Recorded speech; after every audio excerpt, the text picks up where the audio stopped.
akan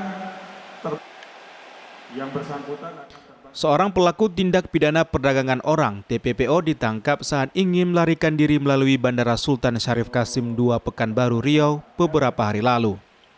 Namun polisi masih memburu dua pelaku lain yang diduga ikut membantu tersangka RH menjual gadis berusia 16 tahun itu ke Malaysia. Dua pelaku lainnya yang masih buron masing-masing berinisial EN warga Kabupaten Pidi dan RD warga Aceh Besar. Keduanya diduga ikut membantu tersangka RH memalsukan dokumen pribadi dan administrasi perjalanan untuk menyeberang ke negeri jiran. Ketiganya diduga memiliki peran berbeda dalam modus pengiriman korban ke luar negeri. Untuk memuluskan aksinya, para tersangka diduga membuatkan identitas palsu berupa KTP dan paspor agar bisa melakukan perjalanan ke luar negeri. Dari hasil penyelidikan, korban dibawa melintas ke sejumlah daerah, mulai dari Aceh Utara hingga menyeberang ke Malaysia menggunakan kapal. Korban dijual kepada seorang agen tenaga kerja ilegal bernama Kak Asu dengan senilai Rp25.000 atau setara dengan 96 juta rupiah.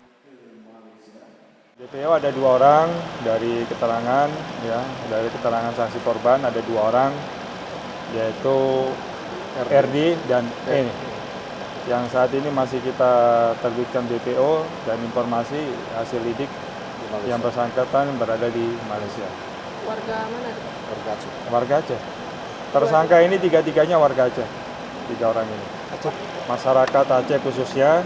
Ya. Apabila ada tawaran pekerjaan ke luar negeri, ya, tolong betul-betul diteliti. Ya. Apakah yang mengajak ini melalui agen resmi?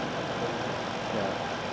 Jangan sampai kalau dia tidak melalui agen resmi, tidak jelas, ya, itu patut diduga ini merupakan tindak pidana perdagangan. Atas perbuatannya, para pelaku terancam hukuman penjara hingga 15 tahun dan denda maksimal Rp600 juta. Polisi masih mengembangkan kasus ini termasuk melacak keberadaan buron yang diduga masih berada di Malaysia. Sementara itu, agen tenaga kerja ilegal juga sedang dalam penyelidikan mengingat kasus ini termasuk kejahatan transnasional. Polisi akan melibatkan Dishub Binter Mabes Polri untuk menangani kasus ini di tingkat internasional. Mufti Tamrin melaporkan dari Banda Aceh.